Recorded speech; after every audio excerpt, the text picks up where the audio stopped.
नमस्कार। आज हम अ, ईरान और इज़राइल के बीच जो तनाव लगातार बढ़ रहा है उस पर बात कर रहे हैं। आज 17 जून 2025 है और ये 5वां दिन है। हाँ, बिल्कुल। स्थिति वाकई बहुत चिंताजनक हो गई है। हाल के सालों में शायद ये सबसे गंभीर टकराव है दोनों देशों के बीच। सही कहा। तो आज हमारा मकसद है कि जो भी जानकारी हमारे पास है उसके आधार पर समझें कि क्या हो रहा है। मतलब मुख्य घटनाएं क्या हैं, तेहरान पर क्या असर है, लोगों की क्या हालत है और दुनिया क्या कह रही है। बिल्कुल, चलिए शुरू करते हैं।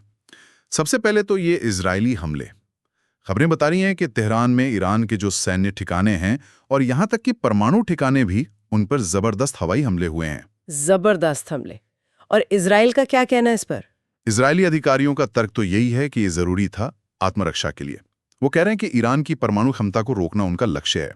लेकिन जाहिर है इन हमलों की कीमत बहुत भारी पड़ी है। भारी कीमत मतलब? जानमाल का नुकसान। हाँ, जानमाल का बड़ा नुकसान हुआ है। काफी काफी नुकसान की खबरें हैं। और इसी बीच एक और बड़ी खबर आई है जिसने शायद हालात को और भी पेचीदा बना दिया है। ईरान के जो युद्धकालीन चीफ ऑफ स्टाफ हैं अली शदामनी, उनकी हत्या की खबर। ये तो बहुत बड़ी बात लगती है। हाँ, ये बहुत बड़ी घटना है। ये सिर्फ किसी एक व्यक्ति की हत्या नहीं है। अली शदामनी, वो ईरान के कमांड स्ट्रक्चर में बहुत ऊपर थे, तो उन पर हमला एक तरह से सीधे ईरानी नेतृत्व पर हमला है। तो इसका मतलब क्या हो सकता है? क्या ये इजराइल की रणनीति में कोई बदलाव है? ऐसा लगता तो है। जो सूत्र बता रहे हैं उससे यही इशारा मिलता है कि शायद अब निशाना सिर्फ ठिकाने नहीं बल्कि सीधे नेतृत्व है। इसका असर जाहिर तौर पर जमीन पर उनके ऑपरेशंस पर पड़ेगा, उनकी जवाबी कार्रवाई की क्षमता पर भी। और दोनों देश तो एक दूसरे पर ही आरोप लगा रहे होंगे कि तनाव कौन भड़का रहा है। बिल्कुल, वो तो चल ही रहा है। आरोप प्रत्यारोप का दौर तेज हो गया इस घटना के बाद। लेकिन इन सब हमलों और राजनीतिक दांव-पेच का सबसे ज्यादा असर तो आम लोगों पे पड़ रहा होगा, खासकर तेहरान में। वहां से क्या खबरें हैं? तेहरान में स्थिति बहुत खराब है। राजधानी में एक तरह से अफरा तफरी का माहौल है। अस्पताल भरे पड़े हैं। जो बेसिक इंफ्रास्ट्रक्चर है वो बुरी तरह से चरमरा गया है। बहुत मुश्किल हालात हैं। क्या लोग शहर छोड़ रहे हैं? हाँ, जानकारी तो यही है कि 1 लाख से ज्यादा लोग शहर छोड़ चुके हैं। ये एक बड़ा आंकड़ा है। और दिलचस्प बात यह है कि ईरानी सरकार ने ऑफिशियली शहर खाली करने को नहीं कहा है। अच्छा, फिर? वो लोगों से शांत रहने की अपील कर रहे हैं। शायद कोशिश है कि पैनिक ना फैले। लेकिन जमीनी हकीकत तो यही है कि लोग निकल रहे हैं और इससे एक मानवीय संकट खड़ा हो गया है। और ये असर सिर्फ तेहरान तक ही है या आसपास के इलाकों में भी दिख रहा है? नहीं नहीं, सिर्फ तेहरान तक नहीं। उत्तरी ईरान के जो इलाके हैं वहां के अस्पतालों में भी तनाव और शॉक के मरीज बढ़ रहे हैं।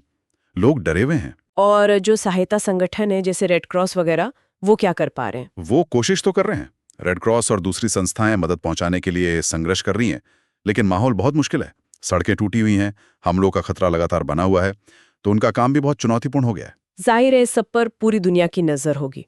अमेरिका की क्या भूमिका दिख रही है इसमें? उनकी तरफ से कुछ बयान आए हैं? हाँ, अमेरिका की भूमिका काफी अहम लग रही है। राष्ट्रपति ट्रंप का बयान आया है और वो काफी सख्त है।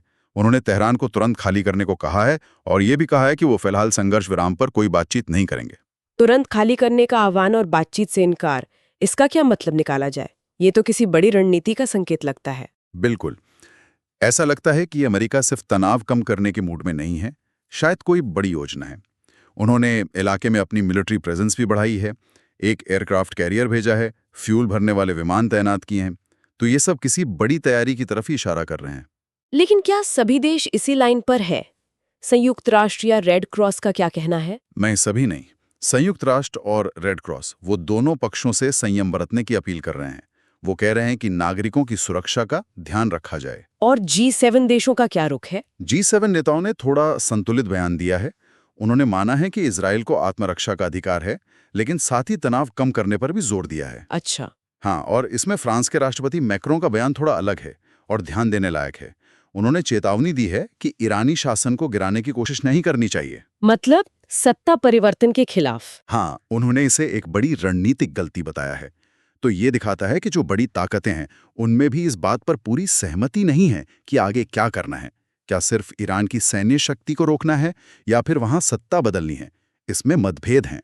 तो कुल मिलाकर जो भी जानकारी हमारे पास है वो एक बेहद विस्फोटक, एक बहुत ही नाजुक स्थिति की तरफ इशारा कर रही है। बड़े हमले हो रहे हैं, तेहरान में मानवीय संकट गहरा रहा है और दुनिया की प्रतिक्रियाएं भी बटी हुई हैं जिसमें अमेरिका सीधे तौर पर शामिल दिख रहा है। हाँ, स्थिति हर पल बदल सकती है और बहुत ही अस्थिर है। हमले दोनों तरफ से जारी हैं, रुकने के कोई संकेत फिलहाल तो नहीं दिख रहे हैं। और बाहरी ताकतें, खासकर अमेरिका, जिस तरह से इसमें शामिल हैं, उससे ये मामला और भी उलझ गया है। आगे क्या होगा, कहना बहुत मुश्किल है इस वक्त। बिल्कुल। इन सारी बातों को देखते हुए एक सवाल तो मन में आता ही है कि अगर ये टकराव इसी तरह चलता रहा या और बढ़ गया, तो इस पूरे क्षेत्र की स्थिरता का क्या होगा? और यहाँ जो करोड़ों लोग रहते हैं, उनके भविष्य पर इसका क्या असर पड़ेगा? ये एक ऐसा सवाल है जिस पर यकीनन सबकी नज़रें बनी रहेंगी।